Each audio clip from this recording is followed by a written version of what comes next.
दोस्तों, सेफ्टी के नियमों का पालन कर औद्योगिक कार्यस्थल पर सुरक्षित वातावरण तैयार किया जा सकता है। सुपरवाइजर और वर्कर्स जानकारी और जागरूकता से औद्योगिक उत्पादन के वातावरण में उत्पन्न खतरों को बहुत हद तक कम कर सकते हैं। देखा गया है कि उद्योगों को उत्पादन क्षमता बढ़ाने का दबाव रहता है, जिसकी वजह से कई बार वर्कर्स के लिए जोखिम और बढ़ जाता है। ऐसे में जरूरी है कि औद्योगिक प्रबंधन द्वारा विभिन्न प्रकार के व्यक्तिगत सुरक्षा उपकरण पीपीई पर्सनल प्रोटेक्टिव इक्विपमेंट्स प्रदान करना चाहिए। सुपरवाइजर को निश्चित करना चाहिए कि सभी वर्कर्स ने हेलमेट पहना है कि नहीं, जिससे सर पर लगने वाली चोट से बचा जा सके। अक्सर कारखानों में कई मशीनें और उपकरण ऊपर लटके हुए होते हैं और अच्छी गुणवत्ता का हेलमेट वर्कर्स को देकर कोई पार्ट गिरकर किसी के सर पर लग जाने का खतरा टाला जा सकता है। आपको जब सुरक्षा की आवश्यकता हो तब उद्योग प्रबंधन से पीपीई प्रदान करने के लिए बिना संकोच बातचीत करनी चाहिए और वर्कर्स को काम के दौरान भी अपनी सुरक्षा का विशेष ध्यान रखना चाहिए। सभी प्रकार के आवश्यक आई प्रोटेक्शन के उपकरण उपलब्ध होने चाहिए और सुपरवाइजर को प्रबंधन से इनकी उपलब्धता सुनिश्चित करनी चाहिए। वेल्डिंग दौरान वेल्डिंग आर्क में बिना आई प्रोटेक्शन के ना देखें और मशीन ऑपरेटर को हमेशा अपनी आंखों की सुरक्षा सुनिश्चित करनी चाहिए। घातक रेडिएशन से बचने के लिए सुपरवाइजर और प्रबंधन से फेस शील्ड की मांग की जानी चाहिए। यदि आपके काम में सेफ्टी शूज की आवश्यकता है, सेफ्टी शू के साथ ही कार्य शुरू करें और सुपरवाइजर इसकी उपलब्धता सुनिश्चित करें। कार्यस्थल पर कार्य के स्वरूप और परिस्थिति के अनुसार अन्य प्रकार के पीपीई या व्यक्तिगत सुरक्षा उपकरण की जरूरत होती है। सुनिश्चित करें कि सुपरवाइजर यह उपकरण प्रदान करें और आपको पीपीई के प्रयोग के लिए समय समय पर प्रशिक्षण दें और ध्यान रखें कि इन पीपीई को ठीक प्रकार से उपयोग करना वर्कर्स की ही जिम्मेदारी है। सुपरवाइजर का दायित्व है कि वह वर्कर्स को कार्यस्थल के वातावरण से अच्छी तरह से परिचित कराएं और किसी भी आपात स्थिति से निपटने के लिए उन्हें तैयार रखें। वर्कर्स के पास आपातकालीन द्वार की सटीक जानकारी होनी चाहिए और ध्यान रहे कि आपातकालीन द्वार हमेशा स्पष्ट रूप से चिन्हित हो और आपातकालीन द्वार के आसपास कोई अनावश्यक सामग्री ना रखी हो या किसी और प्रकार का अवरोध हो तो उसे तुरंत हटा दें। यदि आप इलेक्ट्रिकल वर्क कर रहे हैं तो सुनिश्चित करें कि आप इलेक्ट्रिकल सेफ्टी की मूल बातें समझते हैं और विशेष रूप से लॉक्ड या टैग्ड किए गए इलेक्ट्रिकल सर्किट का उपयोग करने का प्रयास ना करें। उसे और अन्य खुले इलेक्ट्रिक पार्ट से दूरी बनाए रखें और सावधानी बरतें। पोर्टेबल इलेक्ट्रिकल मशीनों पर काम करते समय यदि लटकती तारें देखें या किसी भी प्रकार के खतरे को देखते ही सुपरवाइजर को सूचना दें।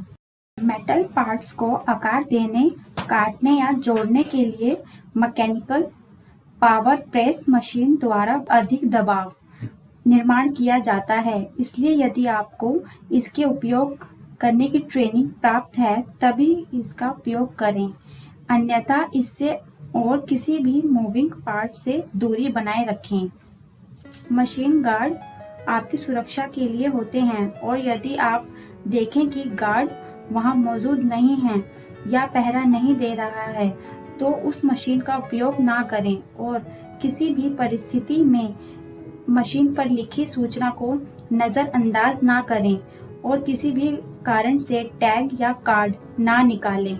एक बंद और टैग्ड की गई मशीन का उपयोग ना करें। मैन्युफैक्चरिंग प्लांट में माल और उपकरण को ट्रांसपोर्ट करने के लिए संचालित औद्योगिक वाहनों का उपयोग किया जाता है। वर्कर्स को बिना किसी प्रशिक्षण या अनुमति के कभी भी इस प्रकार के वाहनों को नहीं चलाना चाहिए और सुपरवाइजर को देखना चाहिए कि जो वाहन चला रहा है उसे पर्याप्त प्रशिक्षण प्राप्त है कि नहीं। यदि प्रशिक्षण नहीं लिया है तो सुपरवाइजर इन्हें प्रशिक्षण प्रदान करें। वर्क स्टेशन या कार्यस्थल पर वाहन की हरकतों से अलर्ट रहें। सुनिश्चित करें कि इन वाहनों के ऑपरेटर आपको आसानी से देख सकें, अन्यथा आप चिन्हित या मार्क किए गए पैदल मार्ग का उपयोग कर सकते हैं और इन वाहनों के साथ अन्य स्थान साझा करने के लिए तैयार रहें। यदि वाहन पैसेंजर की सवारी के लिए नहीं बना है तो आप उसकी सवारी ना करें और सुपरवाइजर किसी को भी उस पर सवारी करने की अनुमति ना दे।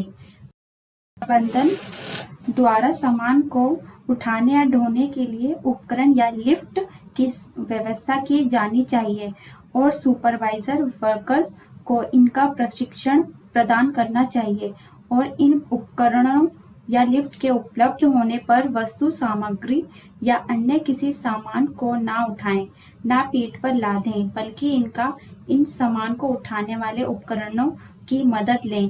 प्रयास करें कि सामान को सीने और कंधे की ऊंचाई पर रखा जा सके। भारी सामान को नीचे के खाने में और हल्के सामान को ऊपर के खाने में रखें और इनके हैंडलिंग के लिए सही उपकरणों का प्रयोग करें और जरूरत होने पर किसी और की सहायता लें जब भी संभव हो।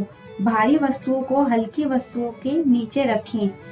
आगे हम बात करेंगे सेफ्टी डाटा शीट्स के बारे में, हार्मोनाइज्ड सिस्टम लेबलिंग के बारे में, accident reporting and treatment procedure के बारे में।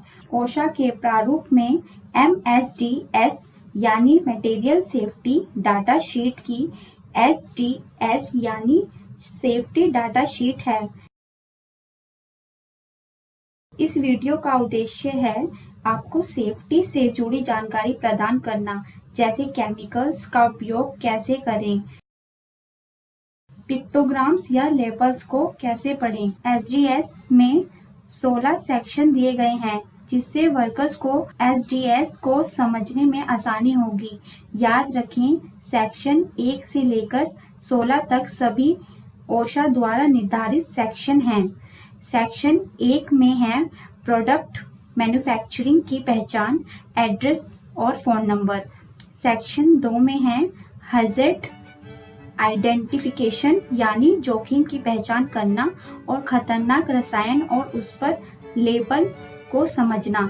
सेक्शन 3 बताता है कि केमिकल किन से बना है और इसके ट्रेड सीक्रेट क्लेम्स के बारे में।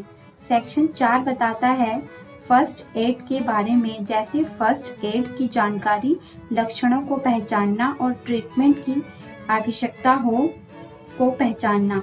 सेक्शन 5 से फायर फाइटिंग संसाधनों की जानकारी मिलती है, जैसे आग बुझाने के लिए जरूरी तकनीक, संसाधन और आग से होने वाले केमिकल हैजार्ड्स के बारे में। इंग्रेडिएंट। सेक्शन 6 से हमें एक्सीडेंट रिलीज प्रोसीजर यानी एक्सीडेंट से कैसे बचा जा सकता है यही और PPE का इस्तेमाल करना। सेक्शन 7 में हैंडलिंग एंड स्टोरेज, उपकरण का इस्तेमाल और उसका स्टोरेज। सेक्शन 8 में है exposure controls and personal protection, OSHA द्वारा निर्धारित exposure limit, threshold limit values. Section 9 बताता है कि रसायन की फिजिकल और केमिकल संरचनाएं और विशेषताएं और गुण। सेक्शन 10 से हमें पता चलता है कि केमिकल्स की स्टेबिलिटी कितनी है और केमिकल की एक्टिविटीज कितनी हैं। सेक्शन 11 बताता है कि केमिकल कितना टॉक्सिक या घातक है, इसके लक्षण और दूसरे खतरों के बारे में। सेक्शन 12 से इनकी इकोलॉजिकल, सेक्शन 13 से इसका डिस्पोजल कैसे किया जा सकता है, सेक्शन 14 से इसका ट्रांसपोर्टेशन कैसे किया जाना चाहिए। सेक्शन 15 से रेगुलेटरी इंफॉर्मेशन से सेक्शन 16 से अन्य जानकारियां प्राप्त होती हैं। आइए जानिए हैजार्ड्स कम्युनिकेशन स्टैंडर्ड लेबल्स के बारे में। सबसे ऊपर होगा प्रोडक्ट आइडेंटिफायर, केमिकल बनाने वाली कंपनी इसमें केमिकल का कोड बताती है जिससे यह केमिकल कितना घातक है इसकी जानकारी मिल सके। दूसरे सेक्शन इस केमिकल के सप्लायर की जानकारी होती है। Heads pictogram. पिक्टोग्राम द्वारा यह जाना जा सकता है केमिकल कितना घातक है। ओशा द्वारा 9 में से सिर्फ 8 ही पिक्टोग्राम्स उपयोग में लाए जा रहे हैं। अगला सेक्शन केमिकल से संभावित खतरे का लेवल बताता है। ओशा द्वारा एक ही प्रकार के सिग्नल लेबल उपयोग में लाए जाते हैं जिनमें डेंजर या वार्निंग का लेबल होता है। डेंजर अत्यंत खतरनाक रसायनों के लिए और वार्निंग कम घातक रसायनों के लिए।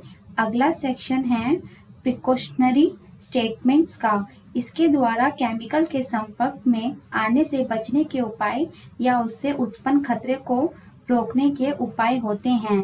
नेक्स्ट सेक्शन है हजार्ड स्टेटमेंट्स का। इससे हार्ट्स का nature of degree of risk का पता चलता है।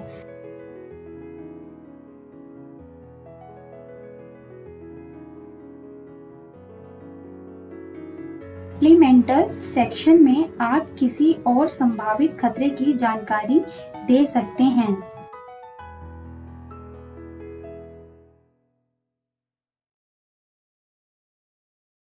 आइए आगे देखते हैं work station and work place में होने वाली चोटों से कैसे बचें। नंबर 1 में चाहे चोट छोटी हो या बड़ी, सबसे पहले सुपरवाइजर को सूचित करें और इसका रिकॉर्ड भी रखें ताकि सही ट्रीटमेंट दिया जा सके। नंबर 2, गंभीर रोगों के लिए मेडिकल प्रोफेशनल्स की मदद लें। नंबर 3, मेडिकल प्रोफेशनल के सुझाव जरूर मानें। किसी तरह कोई हर्ट या काम करने की जिद ना करें। नंबर 4, सुपरवाइजर से स्टेटस रिपोर्ट मंगवाएं या भेजें। नंबर 5, मेडिकल स्टाफ के सुझाव को गंभीरता से लें। नंबर 6, फिर से अपडेटेड रिपोर्ट सुपरवाइजर को भेजें या मंगाएं ताकि सुपरवाइजर रिपोर्ट देखकर यह पता कर सके कि आपको पुनः काम पर बुलाया जाए या और मेडिकल ट्रीटमेंट के लिए भेजा जाए। अंत तक जुड़े रहने के लिए और वीडियो को देखने के लिए आपका धन्यवाद।